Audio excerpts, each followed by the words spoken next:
Te abençoe.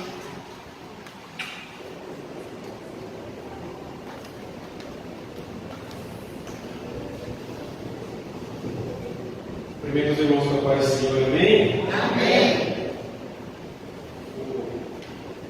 Antes de começar, a gente possa abrir as nossas Bíblias, fazendo uma oração. Peço para você abaixar a sua cabeça, que vocês meditem agora a oração e falem com Deus também. Senhor, estou diante de tua presença, Pai. Estou, Senhor, rendido, ó Pai, à tua vontade, ó Deus. Sou pecador, ó Pai, sou falho, ó Deus, mas o Senhor tem misericórdia de nós, ó Pai. O Senhor tem misericórdia da minha vida, ó Senhor. Se estou aqui hoje, ó Pai, se o Senhor me trouxe até aqui, ó Deus, é porque o teu propósito e a tua vontade é maior. E nós sabemos disso. Sabemos que o Senhor é soberano e que não cai uma folha da água senão por tua vontade. Então eu peço, Senhor, que o Senhor ilumine a minha mente, que o Senhor incendeie o meu coração e que teu Espírito Santo fale através de mim e caminhe através de mim, ó Pai. Guie os meus passos para que não desvalem o caminho e a minha mente para que seja focada, ó Deus, e fita ao Senhor no teu caminho, o alvo que é Cristo, Pai. É isso que eu te peço e desde já te agradeço. Em nome de Jesus. Amém.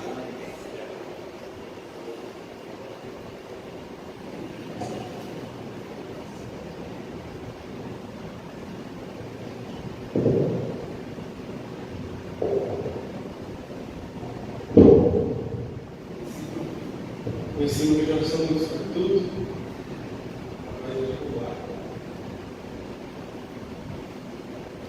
Muito bem. Vou pedir para os irmãos abrirem as vossas Bíblias no texto de Mateus 6, no versículo 25 ao 34, amém?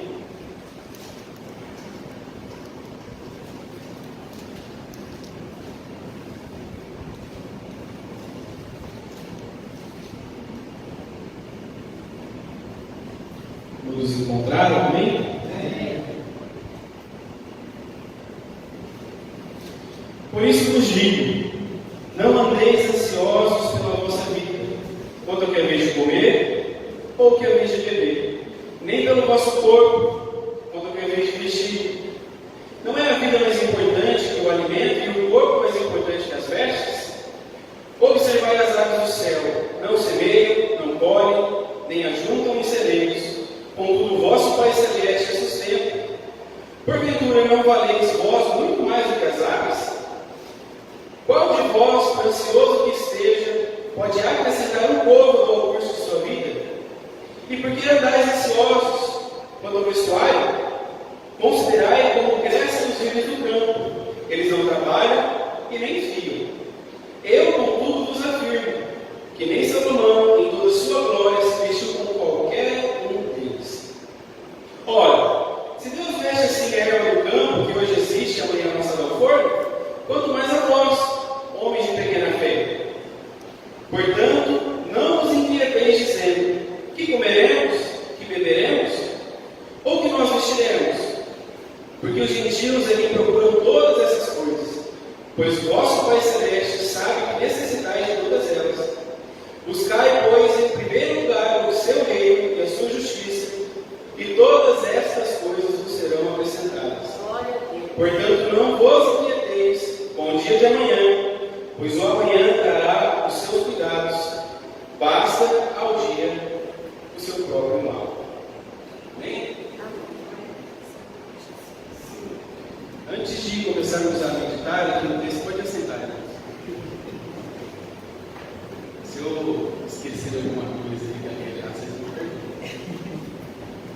Então, antes de entrarmos a fundo ao texto e entendermos o que é que o Senhor quer falar conosco através dessa mensagem, é válido dizer que este é um fragmento, é um pedaço, é apenas uma passagem de um dos maiores sermões pregado pelo maior pregador que já pisou a face da terra, nosso Senhor e Salvador Jesus Cristo, amém? Então, o sermão do monte, como nós conhecemos, o sermão da montanha, ele é constituído aqui por três 6 e o 7. Hoje falaremos um fragmento do 7. Nessa passagem aqui, o Senhor, nosso Jesus, está tratando com as pessoas, com a multidão que se juntou ao redor dele, sobre a importância de uma vida prostrada aos pés do Senhor. A importância de uma vida regrada, a importância de pés firmes no caminho do Senhor. A importância de uma mente forjada, de uma mente blindada pelos perigos, das tentações, dos pecados. Então, nesse sermão aqui, o Senhor traz a importância de nós adorarmos somente a Ele, de confiarmos somente nele.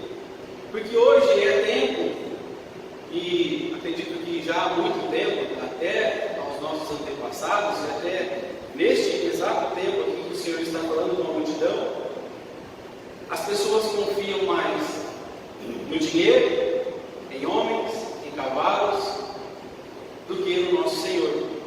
Está aqui hoje o nosso candidato da cidade de Rio Preto, que se dispôs a colocar à frente ser vereador. Mas nós não teremos os nossos medos sanados, não teremos nossos medos tranquilizados, não teremos a nossa mente livre da ansiedade e da aflição pelos atos de um homem.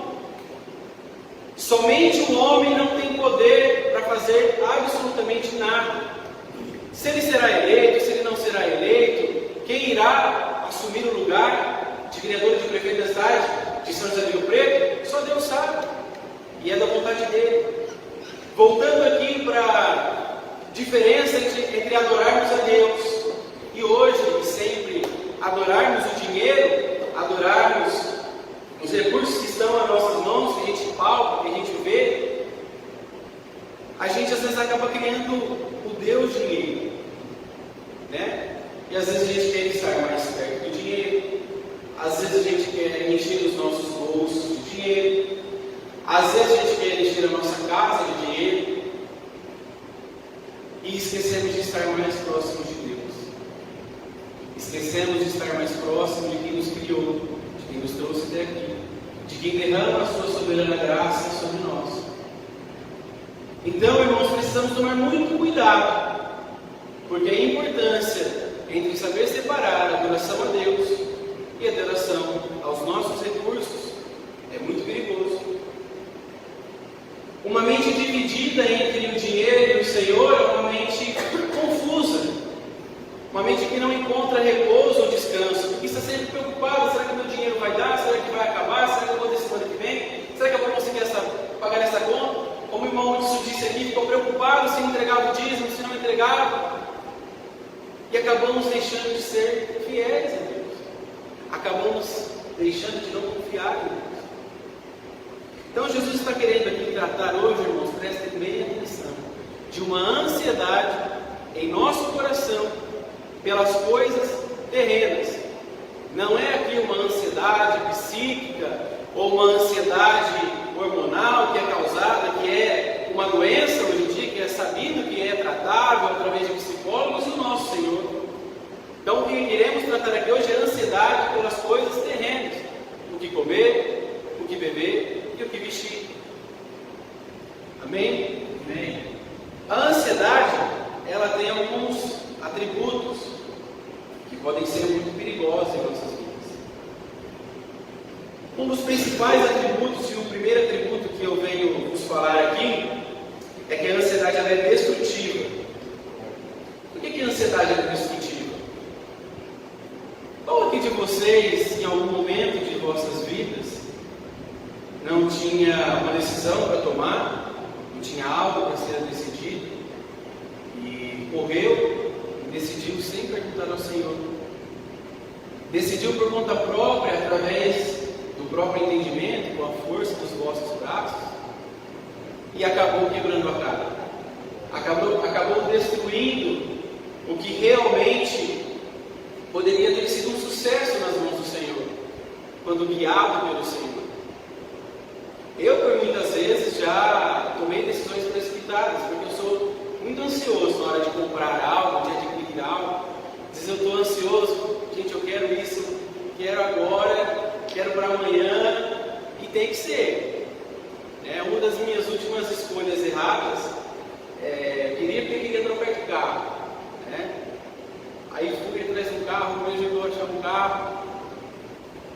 Só que, por ser um pouco ansioso, às vezes até ingênuo, confiar demais nas pessoas, acabei comprando um carro de procedência não conhecida.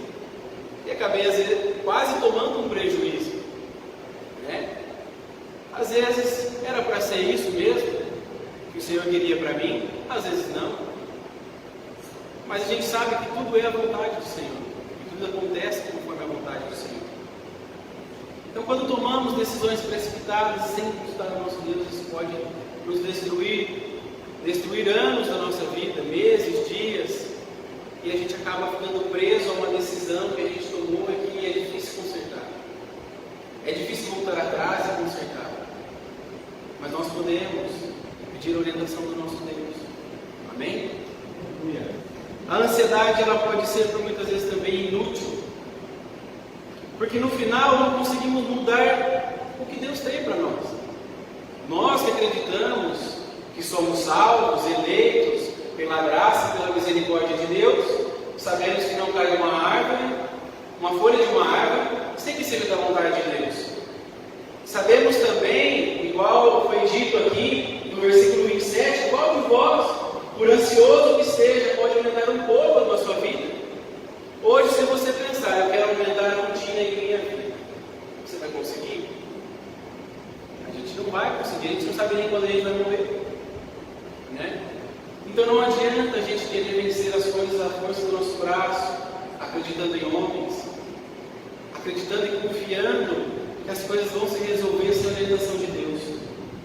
Tiramos Deus do centro da vontade e colocamos a nossa carne e a nossa mente. Então o Senhor está no controle de tudo, está no controle do universo e nada foge do controle dele. A ansiedade, ela pode se tornar cega. E às vezes a gente quer tanto confiar em uma coisa, quer tanto alguma coisa, que acabamos confiando no que fala suave aos nossos ouvidos. Às vezes queremos tanto ouvir um sim, que acreditamos na primeira pessoa que fala sim para nós. Ah, mas Deus, eu quero tanto isso, o Senhor não me dá. Estou há tanto tempo te pedindo isso, o Senhor não me concede. Estou há tanto tempo implorando para que o Senhor me dê uma casa de 3 andares, lotada de quartos.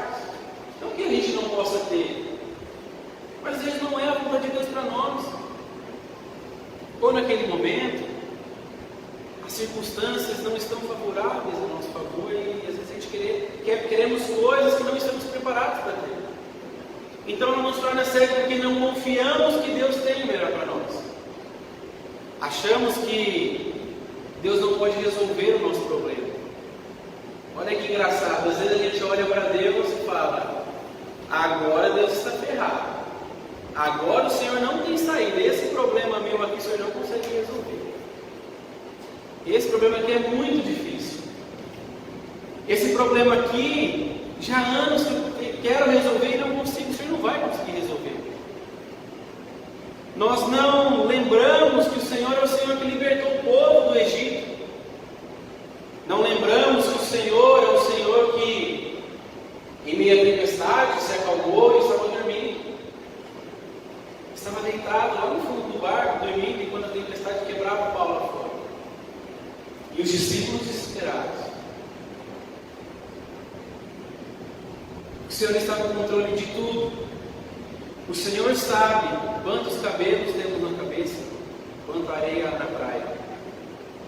Nós somos tão importantes para Deus que nós nem imaginamos e acabamos não enxergando isso. Ao mesmo tempo que a ansiedade ela é cega, ela também é incrédula, porque nós nos esquecemos das promessas de Deus, nos esquecemos que o Senhor tem o melhor para nós. Lá em Deuteronômio 28 diz: se ouvires a voz do Senhor e guardares os meus mandamentos, bendito será na cidade e bendito será no campo. O Senhor disse isso. Não é porque está lá no Velho Testamento que foi anulado. O Senhor é a nova lei, mas o Senhor tem promessas para nós.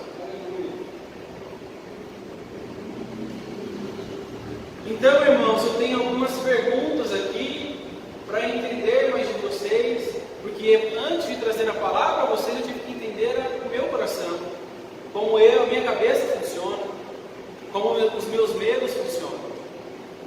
A primeira pergunta é: somos ansiosos? Sofremos pelo problema ao qual pertence ao futuro? Aqui no versículo 34, Mateus diz,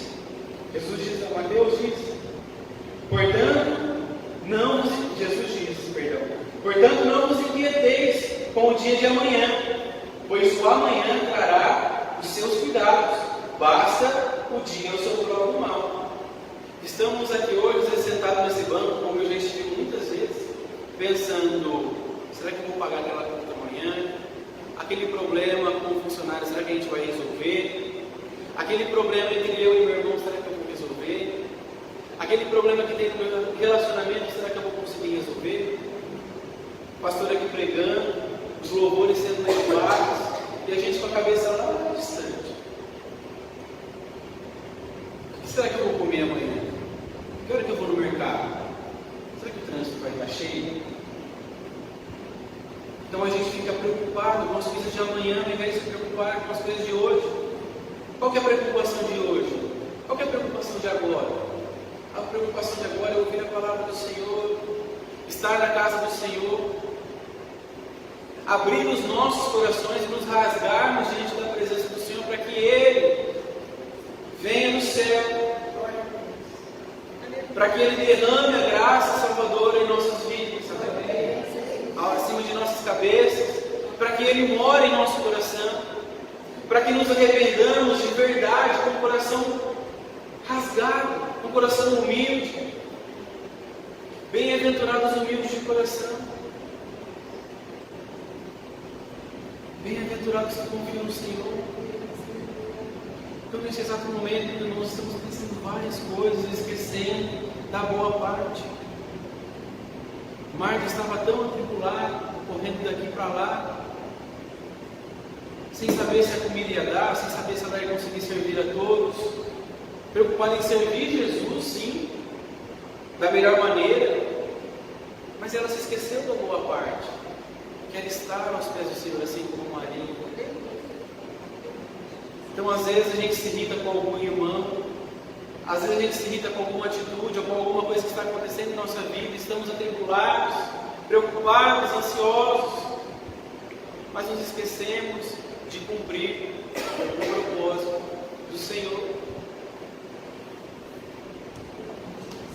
No versículo 33 diz: buscar em primeiro lugar o seu reino e a sua justiça, e todas as coisas nos serão acrescentadas. Então, nós sabemos que nós nos esquecemos de Deus, e às vezes nós esquecemos até quem somos. Quem somos para Deus, quem somos para o nosso Salvador, o que Jesus fez por nós, o que Deus fez por nós.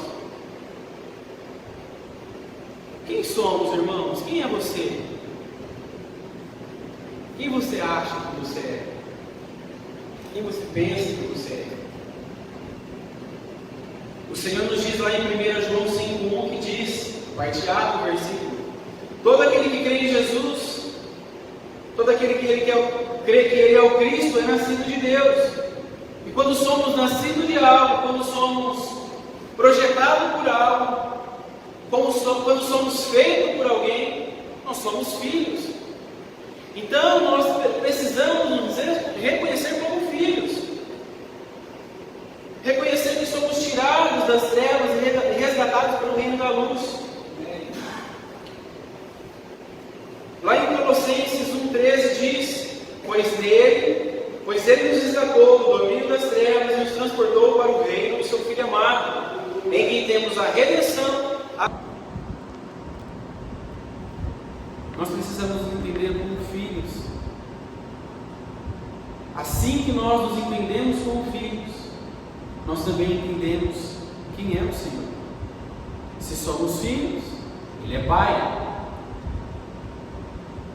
O nosso Pai é soberano, e nós precisamos saber quem é Ele. Quem é o nosso Deus? Colossenses 1,15 diz: Ele é a imagem do Deus visível, o primogênito sobre toda a criação, pois nele foram criadas todas as coisas, nos céus, na terra e debaixo da terra. Nele foram criadas as coisas visíveis e invisíveis, seja o trono, soberania, poderes ou autoridades, todas as coisas foram criadas por ele e para ele. Ele criou os céus, ele criou a terra. Ele é o Deus soberano. Ele é o Deus que livrou o povo do Egito. Ele é o Deus que era a nuvem de noite e era o fogo de noite e a nuvem de dia. Ele é o Deus que mandou o maná para sustentar o povo, sustentar algo físico, que é a fome. Mas aí o povo, nós somos ingratos, infiéis, incrédulos. Comemos o maná do Senhor que Ele nos dá de tão bom grau e ainda reclamamos: Senhor, queria voltar lá para o Egito. Lá tinha carne, tinha cebola, tinha alho.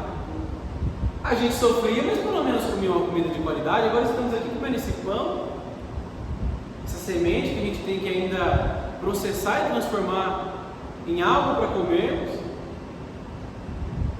Eu estava muito feliz, mais feliz. Então, quando Moisés sobe ao monte, fica lá 40 dias, sem a resposta de Deus, fazem o quê? Criam um bezerro de ouro. Nós criamos a confiança no dinheiro, nós criamos a confiança em homens. Quando Moisés volta e vê aquilo tudo, fala: meu Deus, o que aconteceu aqui? Estava lá falando com o Senhor, eu saio, igual a mãe, sai de casa, de repente volta, está um filho com os olhos roxos, brigaram, um jogou o chinelo no olho do outro, provocou um no outro. Então o Senhor volta, Moisés volta ao povo e vê que o povo estava perdido. Então, irmãos, o Senhor é o nosso Pai. Qual pai que o filho pede um peixe e ele lhe dá uma serpente? Qual pai que o filho pede pão e ele lhe dá uma pedra? Nosso Pai, Ele sabe o que é melhor para nós. Ele sabe do que precisamos. Ele sabe o que nós queremos, o que nós pedimos. Às vezes não pedimos, mas Ele sabe o que está em nosso coração. Às vezes queremos só na palavra: pedir e dar-se-vos-á, buscar e achareis. Se a gente buscar, a gente achará. Mas será que estamos pedindo com sabedoria? Será que estamos fazendo os melhores pedidos ao Senhor? Salomão pediu sabedoria ao Senhor, e o Senhor deu. E Salomão foi um dos reis mais ricos que já pisou na terra. Salomão tinha tanta sabedoria, tantos recursos, porque ele confiou no Senhor. Confiou que a vontade de Deus era soberana para ele. Então, irmãos, confiamos em Deus. Todo dia é o nosso acordar, quando a gente abre os olhos, nós entregamos o nosso dia para Ele. Fala: Senhor, aqui está o teu servo, aqui está o seu filho, temente ao Senhor, com o coração aberto, rasgado a Ti, confiante no Teu nome, confiante que o Senhor vai fazer o melhor do meu dia. Entrego o meu dia em Tuas mãos. Bom dia, Espírito Santo.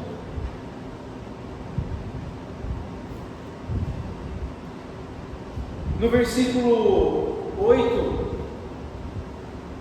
a parte B do versículo, diz: porque Deus, o vosso Pai, sabe de que tens necessidades antes mesmo que nós pedimos.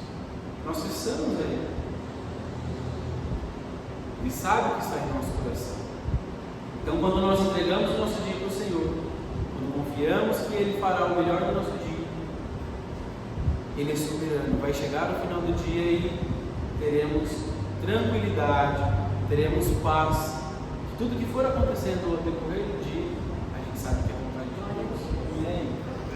Confiamos que os problemas são resolvidos, se não hoje, no dia e no tempo do Senhor.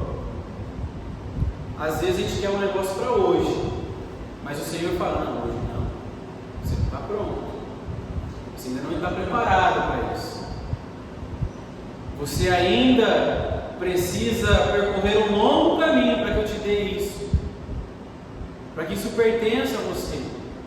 E muitas vezes nós não confiamos no tempo de Deus. O nosso tempo é o nosso tempo, o tempo de Deus é o tempo de Deus. Um piscar de olhos pode ser como 1000 anos para Deus. Nós queremos que Ele resolva agora. Se o Senhor é Deus, antes de eu sair da igreja, que aquele rapaz que está me devendo, que ele mande uma mensagem, um pix me pague. Senão eu não vou crer que o Senhor é Deus.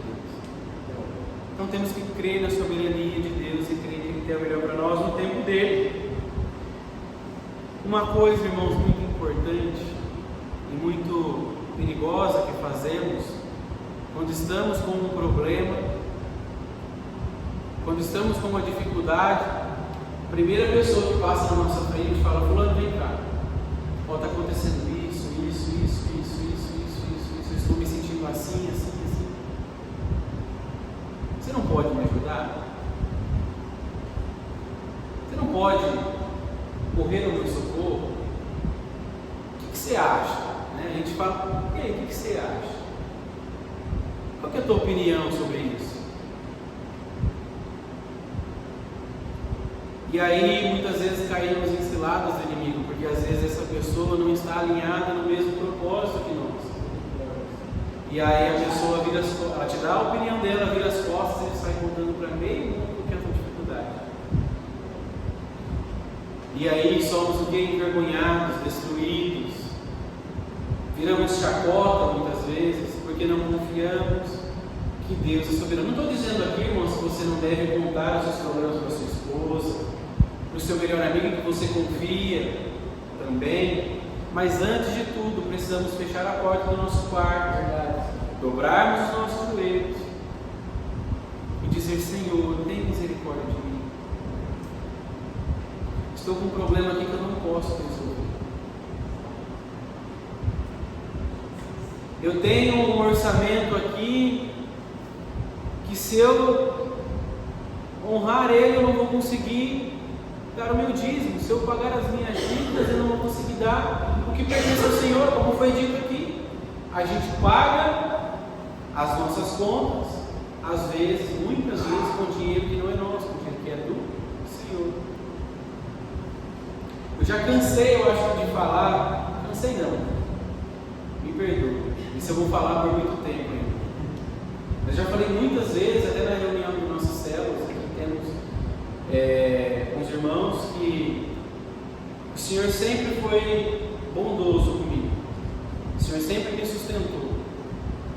Uma coisa que meu pai e minha mãe me ensinou muito bem dentro de casa é aprender a honrar, ser fiel com as minhas contas, pagar as minhas contas e ser independente com as minhas contas. Trabalhar, se esforçar, tentar ser o melhor que eu puder para Deus, para que o sustento me seja o suficiente.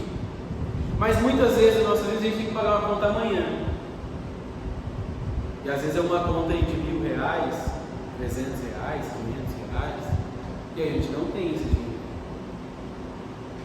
Eu e meu irmão muitas vezes compartilhamos isso várias vezes. Quando a gente ia para o aeroporto trabalhar de Uber, falando assim, rapaz, hoje eu estou lascado, que amanhã eu preciso pagar uma conta de tal valor e eu não tenho um centavo. Aí ficava ali 2 minutinhos, ligava o aplicativo do Uber, de repente pintava uma corrida, 30 a mais. Corrida 30 a mais é quando é para fora da cidade, né? Aí aumenta um pouco o valor. Isso lá atrás, quando o preço do combustível estava baixo, né? Agora está alto o preço do combustível, né? A gente sofre um pouco. Os Ubers aí, quando a gente pega Uber, reclamam, né, do preço do combustível, das taxas, dos impostos.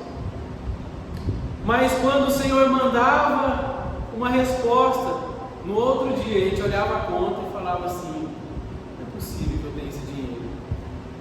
Não é possível que eu passei um mês inteiro sem essa quantia de dinheiro, fiquei aflito aí 1, 2 semanas para pagar essa conta. No último dia, o Senhor mandou o sustento. Muitas vezes a gente vive assim. Muitas vezes vivemos pela misericórdia do Senhor.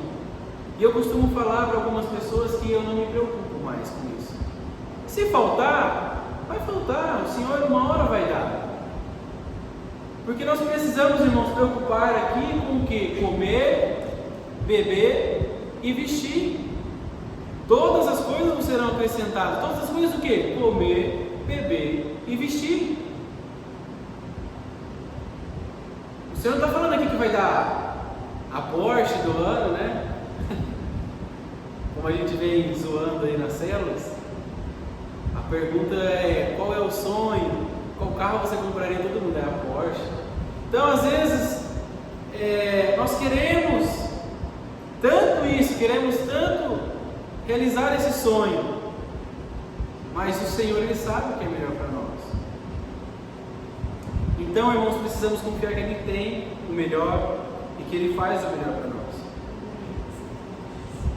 Como foi dito que na tempestade o Senhor estava deitado ao fundo do barco e a tempestade engolindo quase o barco, as ondas engolindo o barco, os discípulos se desesperando, quase se lançando ao mar em uma tentativa de se salvar, e o Senhor está dormindo e ele fala: Senhor, será que o Senhor não está vendo o que está acontecendo aqui?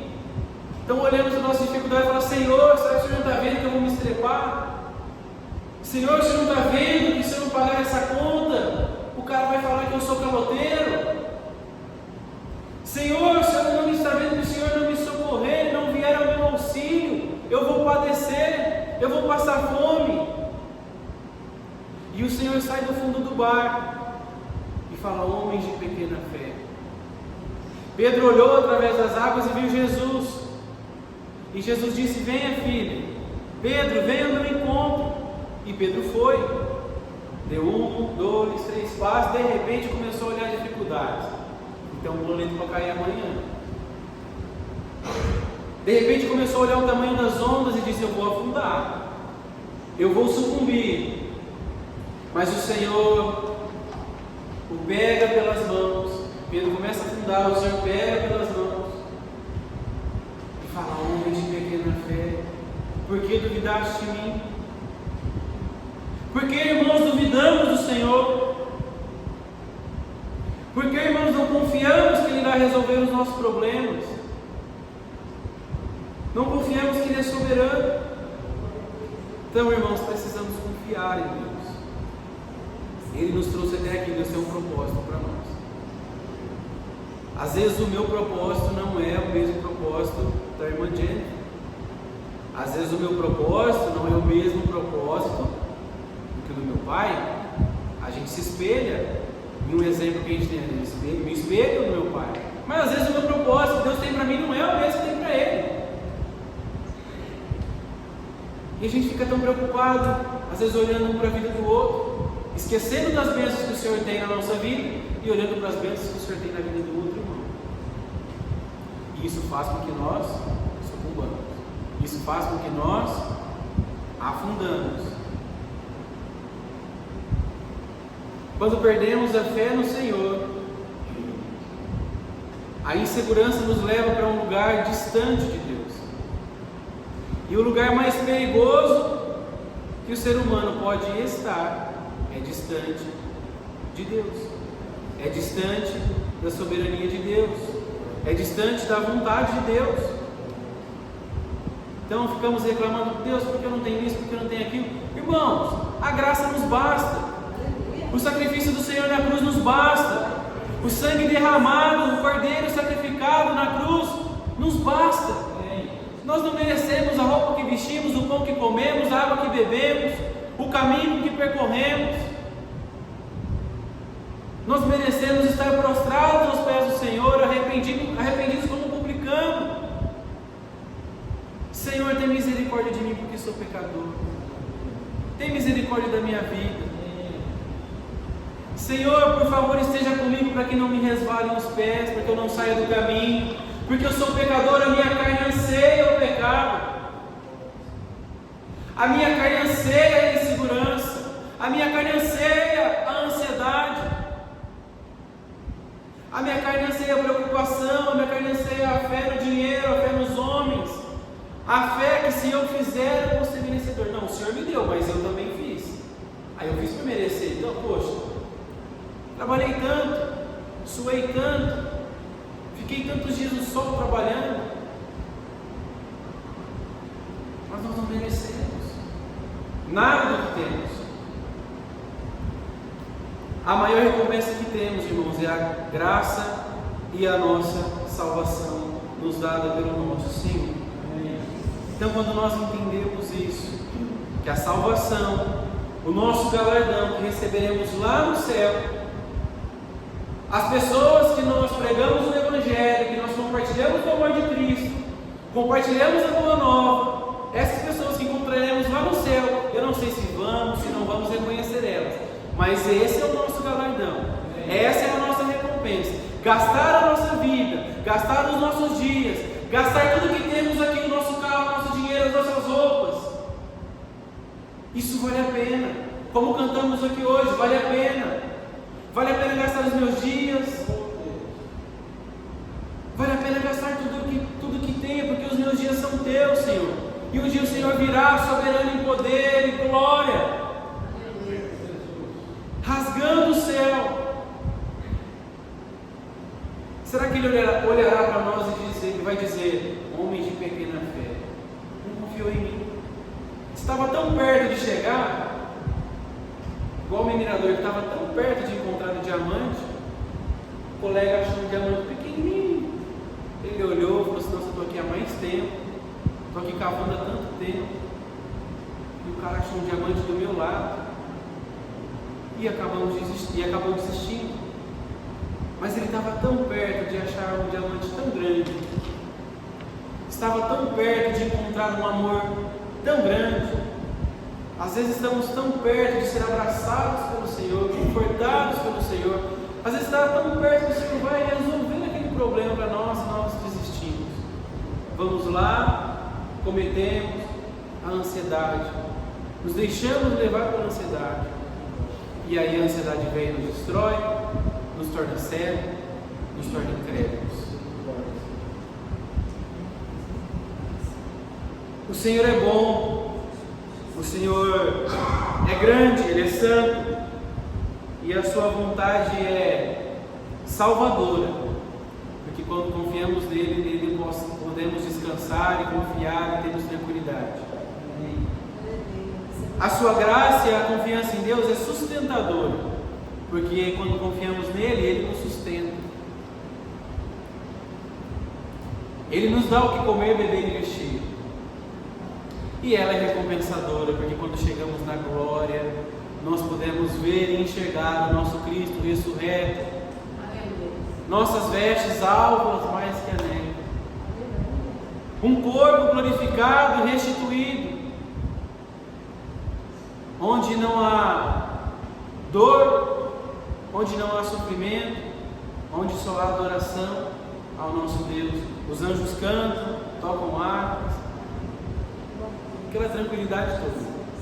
Então, se nós quisermos, irmãos, tranquilidade, se quisermos paz, como diz o saudoso reverendo Hernandes, se quisermos paz, então devemos morrer. Quando morremos, não tem ninguém para encher o nosso saco, não tem o patrão para encher o nosso saco, não tem aquele amigo que a gente às vezes fala assim: nossa, meu Deus, esse cara vai vir aqui, vai ficar falando na minha cabeça e às vezes não fala nada com nada e vai tomar meu tempo. Não temos conta para pagar. Quando morremos, tudo isso acaba. Ou será que queremos ficar mais um tiquinho aqui nessa terra, para ter a oportunidade, para ter o prazer de pregarmos a boa nova e espalhar o Evangelho de Cristo, que é uma ordem, uma ordenança, como o Hugo falou no começo do culto, de por todo mundo e pregar o Evangelho. Esse é o único dever que temos. Então, irmãos, eu faço hoje o desafio: confie em Deus, confie que Ele é soberano, confie que a graça, a vontade dele é perfeita e agradável. Deus é ontem, Deus é hoje e sempre será. E em breve Ele irá nos buscar.